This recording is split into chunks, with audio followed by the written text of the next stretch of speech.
Beneil Dariush versus Mateusz Gamrot, Johnny Walker versus Yon Kutilaba, and Marina Rodriguez versus Amanda Lemos have all been announced recently, and also Darren the Disappointment Till strikes again. He is no longer going to be in the corner of Chris Curtis. He does not just pull out of fights, he has pulled out of the corner team as well of Chris Curtis at UFC London. And let me break down all of this information in today's video, starting with Beneil Dariush versus Mateusz Gamrot. Amazing news.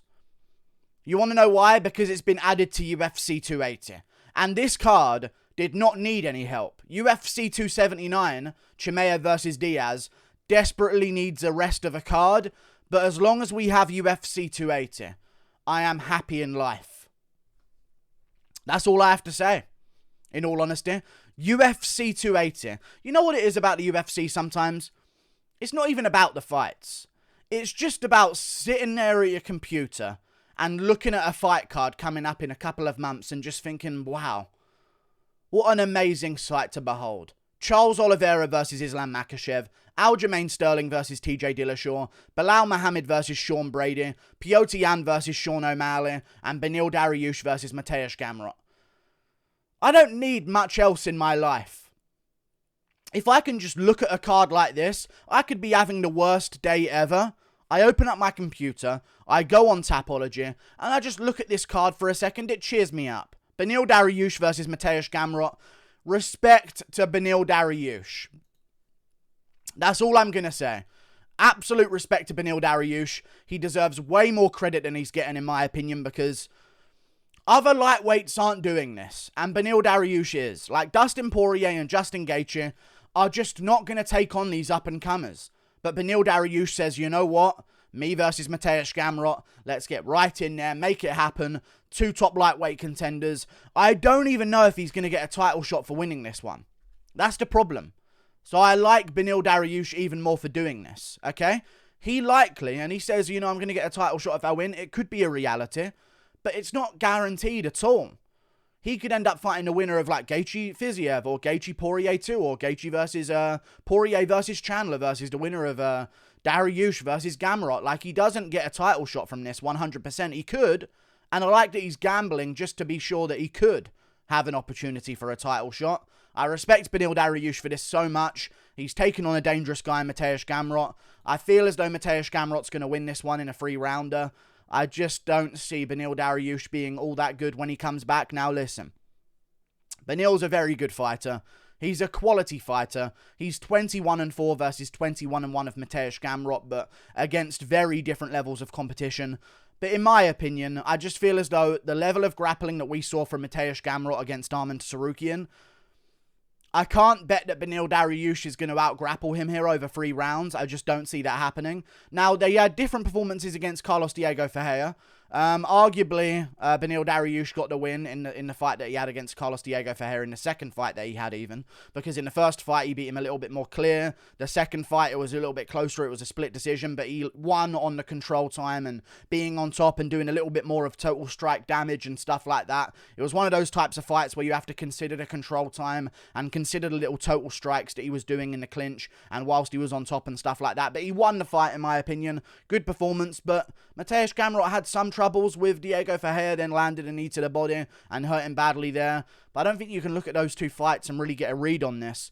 I just feel as though Beneil Dariush at this point in his career, 33 years of age, coming off of a broken foot or a broken ankle, hasn't been able to train for a very long time, and now just once you're ready to even get back in there and compete again, you're fighting Mateusz Gamrot, coming off the biggest win of his career against Arman Tsarukyan. Even if you don't believe that Mateusz should have won that fight against Arman, it was close enough to where you're not that angry about him even getting his hand raised. You know what I'm saying? I feel like Mateusz Gamrot's got this one in the bag. It's risky on the feet, but then again, Drakkar Klose was handling Beneil Dariush on the feet. We've had a lot of fighters doing very good against Beneil Dariush before getting caught themselves and stuff like that, but I feel as though Mateusz Gamrot's going to have a great performance, wrestle with Beneil Dariush, just out-grapple him in all terms. I don't see Beneil being able to keep him down. Gamrot's scrambles are some of the best I've seen in the UFC, period. So I feel like he's not going to be able to be kept down by Beneil Dariush. And a lot of opponents that take on Beneil on the feet are worried about some point him shooting a takedown on them. Okay? And that's why he often has success against Tony Ferguson, Diego Ferreira, Scott Holtzman, Drakkar Klose. All of these guys that he eventually gets the better of. Drew Dober, he took him down and submitted him at one point in that fight as well. They don't do that good on the feet against him. Even Barboza, who finished him, didn't look that good on the feet early on because he was constantly worried about a takedown coming his way. And I feel as though when you remove that fear and have Mateusz Gamrot, who doesn't care if he gets taken down, because he'll just spring himself back up on top and land on top and out-scramble you and beat you in a grappling exchange. I think he's going to do a lot better in the stand-up. I think he's going to do way better in the grappling and win the grappling exchanges. I like Beneil Dariush. I respect him for taking this matchup, but I think it's going to backfire on him. Mateusz Gamrot's in his prime right now. No injuries, keeping the ball rolling after a big main event win, and I feel like he's going to get the job done over a 3-rounder here. Mateusz Gamrot 29-28 in a razor-close fight, but I think he'll get the better of it by winning positional control and landing some of the better shots on the feet as well. Great matchup, though. And again, respect to Beneil Dariush. You have to. Winner of this one, I don't think gets a title shot, but we'll see what happens. Anything could happen, so maybe the winner of this one offers to be like a short-notice replacement for another matchup. And I also feel as though, smart move from Dariush and Gamrot. The main event is Oliveira Makhachev. If anything happens to any one of those guys, Beneil's going to get the call. I reckon that's probably why he took the matchup as well, by the way.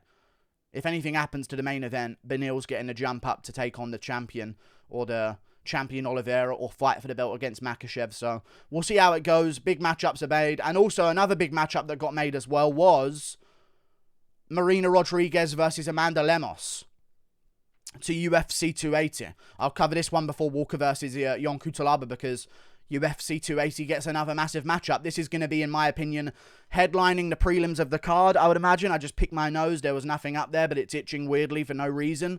Amanda Lemos versus Marina Rodriguez. I don't understand the matchmaking here. Don't understand the matchmaking. I like both of them. They're both good fighters. They both put on good scraps for women's fighters, and they do deserve respect for that, but arguably Marina Rodriguez should be getting a title shot over Zhang Weili. That's all I'm going to say. She's had some really good wins. I was thinking maybe they were going to do Rose Namajunas versus Marina Rodriguez. I guess they're going to do Rose versus the winner of Darren versus Zhao Nan and hope that it's Darren, and then they can do Namajunas versus Darren. I don't know why they're doing this. This is a weird matchup to me. Amanda Lemos is number 8 in the division. Marina Rodriguez is number 3. Maybe they've promised Marina, hey, just take on this matchup, and if you win, we'll give you a title shot. But then again, if she wins, and Esparza versus Zhang hasn't been made yet, they're still going to make Esparza versus Zhang, and Marina's not going to get a title shot afterwards either. So, really bad managing from Marina Rodriguez. I don't know why her manager told her to take this matchup. I guess she just wanted to be active and earn money because she's not a young woman herself. I believe she's like 33, 34 years of age. So I'm assuming she just wants to get some money and make some money. I think she's on a pretty good contract. She's been in a couple of main events now. So I feel like she's making some decent money. Wants to get back in there against Amanda Lemos. I feel like I'll side with Marina Rodriguez here. She's more technical. She's more good on the feet. She's as tough and tougher than maybe a lot of the other women fighters that Amanda Lemos has taken on. And I feel as though Marina Rodriguez actually can scrap, have a good fight with Amanda Lemos. And in a 3-rounder, I can trust her to maybe eke out a close decision. If Angela Hill can make it very, very close, I feel as though Marina Rodriguez can take that the next level up. She has more power on the feet as well, so this is going to be something where Amanda Lemos has to worry about power coming back her way, which is not something that she's used to, in my opinion. It's kind of why she crumbled a bit against Jessica Andrade as well, in my opinion. So I feel as though this is going to be a good matchup for Marina Rodriguez. She gets the job done in a close decision, 29-28. Moving on to another fight that's been made recently, which is Johnny Walker versus Yon Kutilaba. Amazing matchup. Someone's getting KO'd in the first round. There's great money to be made by putting this on a first round finish. Kutilaba can take shots on the chin. Anything that lands anywhere near the chin of Walker will put him away. And I'm kind of bored at this point of picking a Ion Cutelaba, but he's not going to win the grappling here. Walker's weirdly strong, and he's not going to get taken down by Ion Cutelaba. But I feel like a lot of people are saying, like, hope Walker folds him, and winnable fight for Walker, and this, and I feel like Walker's just going to get KO'd again. Some chins just aren't made for this sport. And in hindsight, Hill landed like a check hook on him. Sure, it was on the temple, and he's a light heavyweight, but we've seen Hill go 3 rounds against lesser competition before. Like, he's not really a one-punch knockout artist. I picked Hill to KO Walker in the first round, not because of the power of Hill, just because I knew he would land. And because I knew he would land, I knew Walker would be KO'd. That's just how I feel going into these matchups. It's how I feel. And I know Walker beat Spann in a clumsy mess of a fight, and Cutelaba got submitted by Spann after taking him down a couple of times, and that was that. But I feel as though Cutelaba's going to go in there, and Walker's just going to have his hands open, chin up in the air, and I can see Cutelaba just landing over the top and rocking him badly. And this is at light heavyweight as well, of course. And good for Yon Kutilaba to even get this matchup, by the way, because he arguably doesn't even deserve to be getting a ranked opponent. So I think Johnny Walker maybe picked this matchup out for himself out of everyone that was coming off a loss below him in the rankings. So this is good for Yon Kutilaba. Good for Ryan Spann as well, because if Cutelaba wins, Ryan Spann beat Cutelaba, he's going to naturally start moving up the rankings as well. This is a great matchup for Yon Kutilaba, and I can definitely see him landing a big punch on the chin of Walker and putting him away. Walker just does not have a chin. It's not looking good for him. What card is this even on? September the 10th. Reasonably soon. Very soon. It's interesting. Short camp Walker trying to make weight with that chin of his. I'm worried, man. Listen, Walker could win, because Cutelaba could just run in there and swing like a maniac and get caught by some decent knee to the face from Johnny Walker and get hurt badly and all this kind of stuff. But September 10th is the Chimaev Diaz card. Okay, there you go. Okay, I'm on board. All right, then. That's a good fight to add to that card. Okay, now we just need, on that UFC 279 Chimaev Diaz card, we have on the main card so far, Chimaev Diaz, Shamil Abdurakhimov, Jailton Almeida, Johnny Walker, Ion Cutelaba. Maybe we put that on the prelims, but also what we need on that card is, maybe we do Chimaev Diaz main event, co-main event Poirier versus Chandler, feature fight Wonderboy versus Mikel Pereira, 4th fight down.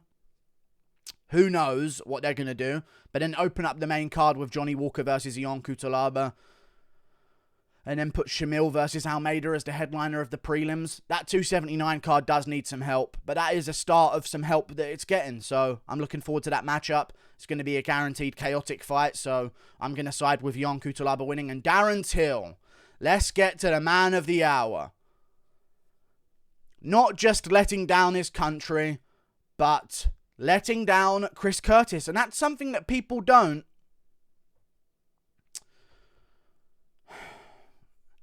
really take into consideration here. Chris Curtis has flown in to UFC London under consideration that Darren Till was going to be in his corner. So this isn't just me memeing at Darren Till for pulling out of something again other than his wife or his girlfriend.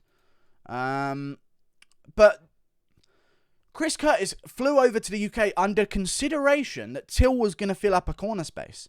If he knew Till wasn't going to do it, then maybe he would have brought someone else over with him from his training camp. But now, Till's pulled out and he's already in the UK. He's going to have to... where's Dan Hardy? You know what I mean? He's going to have to find someone. Terry Gettam? Is he still alive? You know what I mean? He's just going to have to find a random British guy. I think he already has Brendan Loughnane in this corner as well. But this is like Till, like, you don't accept things and then don't do them. Is this like a constant thing with him? Like, Curtis reserved the position for you. Now he does not have anyone to fill that position. He's going to have to scramble and find someone. You have to have a certain amount of cornermen in your corner.